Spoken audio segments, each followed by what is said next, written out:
this is not about the Masters. Instead, it is the latest developments involving Tiger Woods' near-death experience in Southern California in an auto accident that is now in center stage, and the plot has thickened in the Tiger Woods story. And if you've not heard the latest, and maybe not, the Los Angeles County Sheriff's Department unexpectedly released the report, the cause of that wreck that happened back in February. And if you didn't see it, they blamed it all on excessive speed. Now, the speed limit on that windy road in Rancho Palos Verdes was 45 miles an hour. Still is 45 miles an hour. But the police report said Tiger was zooming like a speed racer on the Autobahn at as high as 87 miles an hour, 82 to 87 miles an hour. And as a result, Tiger Woods and that beautiful loaner SUV that he was driving courtesy of the golf course, he left the road. He went flippy McFlip, and he landed on the side. The SUV landed on its side. You've probably seen some photos of that if you're curious at all, if you've paid attention to the story. So Tiger suffered what turned out to be major injuries, possibly life-altering injuries. Who knows if they can put him back together. And now he's back in Florida recovering from his mangled right leg. No one's seen Tiger Woods. I've heard rumors there's going to be a Tiger Woods documentary, The Comeback Trail. And if you saw the Alex Smith documentary of about a year ago, I think it was, the quarterback who had his leg mangled. Well, Tiger, he actually had a worse leg injury than Alex Smith, who was back playing for the team formerly known as the Redskins. So let us discuss the question, does this theory from the L.A. County Sheriff's Department regarding the cause of Tiger Woods' accident make sense? Essentially, it was a speed and driver error, is what they're saying. Does it make sense? I'm shaking my head no. I'm going to go full late-night conspiracy theory wacko is what I'm going to do. I've got track record, Benjamin Button, and transitioned. And we will lock all of this together. Number one. All right. So law enforcement said that the data recordings, the black box, which who knew? I always thought of that was just racist. No, that's what they call it. It's in airplanes, and they apparently have it in these high-end automobiles. I didn't know that. I learned that. And you did too. So anyway, the police claim that the data from the car shows that Tiger Woods did not brake before the accident. This is not a new revelation. This is something we already knew about. So they're now saying that instead of braking, Tiger Woods went pedal to the metal. He pressed on the accelerator at a 99% rate. Right into the tree. Investigators believe Tiger Woods accidentally, in air quotes, hit the accelerator instead of the brake. The final estimated speed when Woods' vehicle went kaboom into the tree was 75 miles an hour. Imagine that. Not even braking, going 75 miles an hour into a tree. And if you smell what I smell, you smell that?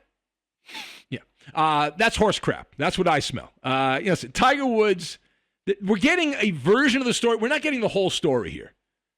And there's some parts of this that are missing. Tiger does not get the benefit of the doubt unless you're a rube. And maybe you are a rube, and that's fine. You can be a rube. But I'm not going to be the gullible one here. If you look at the track record, Tiger's reputation precedes himself.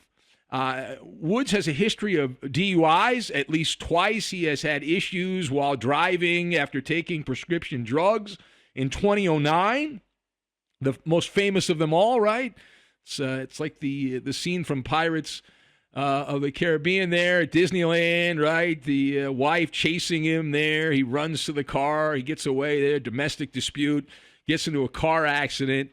And he had ingested some very strong prescription sedatives, Ambien, among other things there. But he avoided a DUI charge, even though he was clearly a little tipsy there. He avoided the charge that time. In 2017, Tiger Woods was arrested for DUI there. Toxicology report showed that he had not one, not two, not three, not four, but a cocktail of five drugs in his system.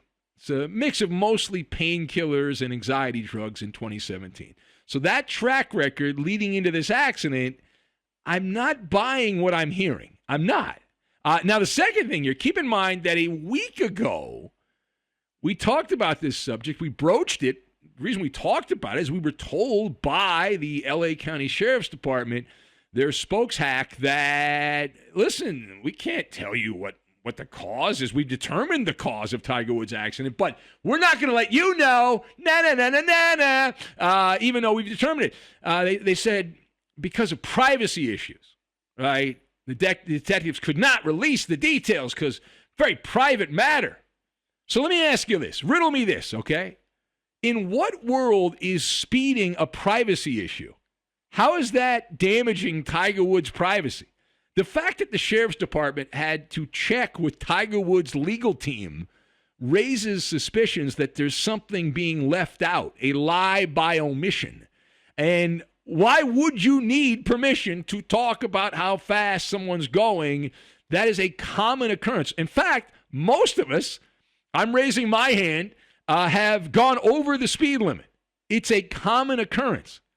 And as for the pedal error theory, which is being peddled, this is also a bit of a stretch. Now, I did some data. I had a minutes-long Maller investigation, keyboard investigation, and what I determined was on average there are 44 accidents that occur every day in America as a result of drivers confusing the gas and the brakes. So you say, okay, 44 times every day, completely plausible that Tiger Woods would be one of those 44.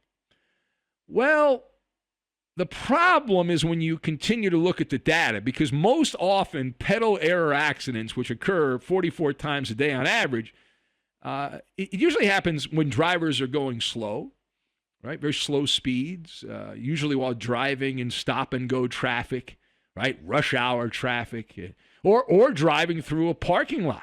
Right? You're going to get some groceries, and you park your car there, and you hit the wrong button. Or when drivers accidentally will press both the brake and the gas at the same time, simultaneously. That also is obviously pedal error. But here's the key fun fact here. The vast majority of those accidents occur in two prime categories.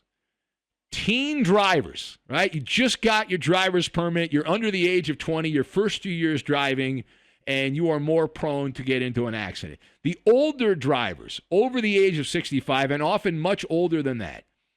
Well, Tiger Woods doesn't fit into either one of those criteria. He's 45 years old. So unless he's suffering from a middle-aged version of Benjamin Button disease and he's aging rapidly beyond his assigned years on this planet, what's going on here? Is he losing feeling in his extremities and all that? Is that what happened? Does he need to be put into a convalescent home, Tiger Woods, and go play shuffleboard and bingo somewhere? He lives in Florida anyway. But you got to use some critical thinking on that. Like, what else is it? Something else is going on here. Now, final point. The Maller investigation wrapping up. So it is more likely than not that Tiger Woods had some extenuating circumstances that caused the accident. Will we ever know those extenuating circumstances? Probably not. Will they see the light of day? Now, no blood test was ordered by police. You probably heard about that if you've paid attention to this story. They said no probable cause. That's the excuse the police said there. No presence of drugs or alcohol. Even with Tiger Woods' history of driving erratically, not trying to brake, that apparently not enough to lead to a, hey, let's get some blood here. But I have a sneaking suspicion that what's going on here, some powerful people are playing what we call dirty pool. You ever played dirty pool? It's what the cheating Astros do. They play dirty pool. But there's a manipulation of the story. As I said, we're getting a version of the story, and I don't doubt what we're being told is true. I just think there's more there, right? There's special treatment involved here. You know, there's a saying, if you don't look for something, you're not going to find it, right? If you lose your car keys and you don't try to find them, you're not going to find them, right? Now, it's likely someone at the hospital west of the 405 in Southern California knows whether or not Tiger Woods was on drugs. He was on dope. That's under wraps. Now, the reason I say that, when Tiger was taken to the emergency room and it was a life-threatening situation, when you go there in that kind of condition, they will run toxicology tests immediately. So they're going to give you drugs. They have to know what you already have in your system and what they can give you so it doesn't kill you from the hospital. But if you read the crash report, it's available online. Tiger transitioned from golf legend to Humpty Dumpty. All right, Tiger Woods was shattered into a million tiny pieces. Right? Humpty Dumpty sat on a wall. Humpty Dumpty had a great fall. All the king's horses and all the king's men couldn't put Humpty together again. Now, Tiger was knocked unconscious. He had a laceration in the lower front part of his jaw, bruised right and left rib cage. I'm reading this right out of the report. Fractured right tibia and fibula. Possible knee ankle injury, they said, as well. Now, Tiger's right leg, open fracture mid-shaft on his right leg below the knee. Now, what the hell does that mean for the common person? The bone was shattered. Snap, crackle, pop. In at least two places. Broke through the skin like the gruesome football injuries that we see from time to time. And doctors ended up having to use like the materials you'd find at like Home Depot or Lowe's or something to put them back together. They put rods and screws and pins and all that to stabilize the injuries in Tiger Woods' leg. So that's where I am on the Tiger Woods story. We're getting some of what happened, but not all of what happened.